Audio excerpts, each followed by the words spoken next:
Hey, it's Matt, your average gamer, and for this one, we're going to be doing all mage stuff. This is basically going to be going over mages since 1.09.1 brought buffs back. We're going to talk about what I believe, obviously, is the best spell in the game and one of the best builds in the game, and then we're going to go over different spells and whatnot, things you can do to destroy bosses with ease as a mage. Mages are more powerful now than ever, and we got buffs back on 1.09.1. This is going to be a fun one. First, I want to state real quick, if you're not subbed, now's the time to sub. I've been doing basically daily Elden Ring content. I love this game. I'm going to continue to do daily content, so definitely be sure to hit that subscribe button, and if you're not on the Discord, definitely be sure to join that too. There's over 400 people. It's been absolutely so much fun. I can't even describe it in words. Having that community there, definitely going to want to be a part of that. Let's get into the spells, and we're going to start off with how powerful Night Comet is. Not long ago, I went over how Night Comet was one of the best spells, and not only one of the best spells, but maybe the best build in Elden Ring, based on the fact that you could do massive damage from a distance without even having to go near the bosses.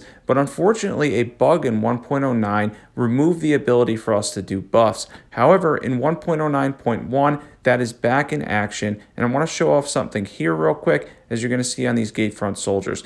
Now, that first one I did 1700 damage with one Staff of Loss.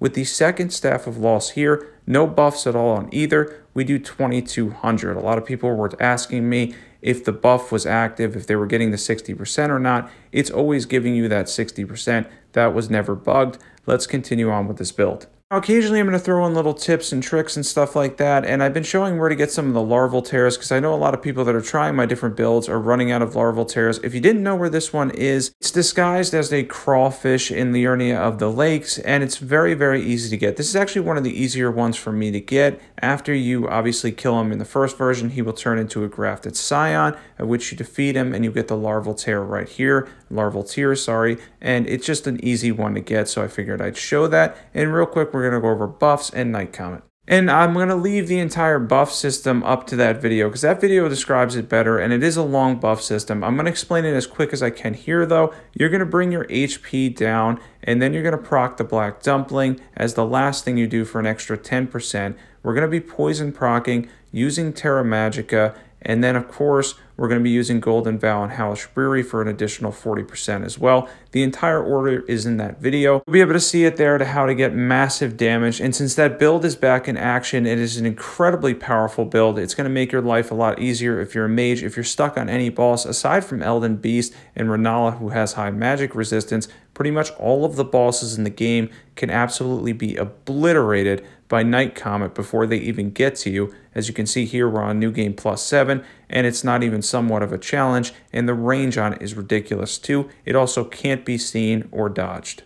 It's something that's so powerful that the majority of the bosses you're going to run into are just not going to be a challenge for you. It does get so easy that it may get boring after a while, but if you're having difficulty with any specific boss in the game, you can run this whole buffing system again, which now works on 1.09.1, and absolutely destroy bosses from a safe distance as well, which without even having to get close to them. I mean, really is incredible how much range and how much damage we're able to get out of Night Comet. Don't worry, you're going to want to hang around, because we're going to show off different spells in this one as well. We just wanted to highlight, or I wanted to highlight, basically how good Night Comet is once buffs were back, and the fact that it's still one of the best, if not the best build in Elden Ring. We're going to crush one more boss with Night Comet, and then we're going to go into a couple different spells and other things you can do that you can now use buffs for to make them even better. So one thing I want to mention real quick about Night Comet in general is this is Journey 12, so it's New Game Plus 7, as I mentioned before. Even the bosses that don't have a lot of HP, by the time New Game Plus 7 or max scaling comes around,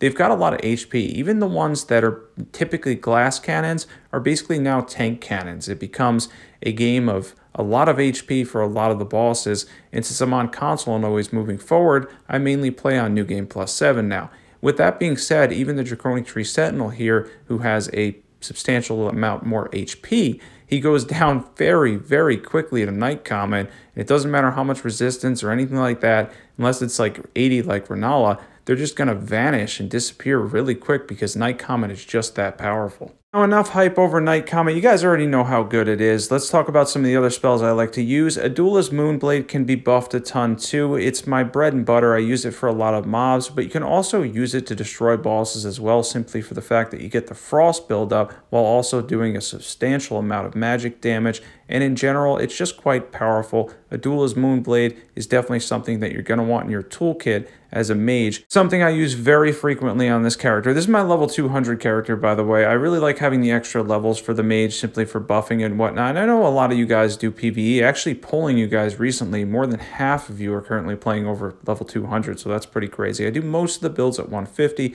but this is one that's certainly easier to do at 200. And we're going to take on Radahn, and I'm going to talk real quick about Shard Spiral. So on my last mage build, which was last week, if you guys follow my channel, you probably already know about that video. At the end of the video, when I was taking on some of the tough bosses in New Game Plus 7, including the final stretch of bosses, I realized that Shard Spiral was fantastic for larger targets. So I wanted to highlight it again here after buffs, how much damage in general it could do. And against large targets, it's something that consistently hits them as it goes through them, and it can do massive damage. So it's something that you're going to want in your toolkit. It's something that you're definitely going to want to try out as far as Shard Spiral and larger targets in the game. And especially if you get bored of Night Comet or you want to change up and use something else. If you're fighting a large enemy, an enemy that generally has a big hitbox, use Shard Spiral. It'll go through them doing consistent damage. You can really get a lot out of that small spell. It's a lot of fun to use too.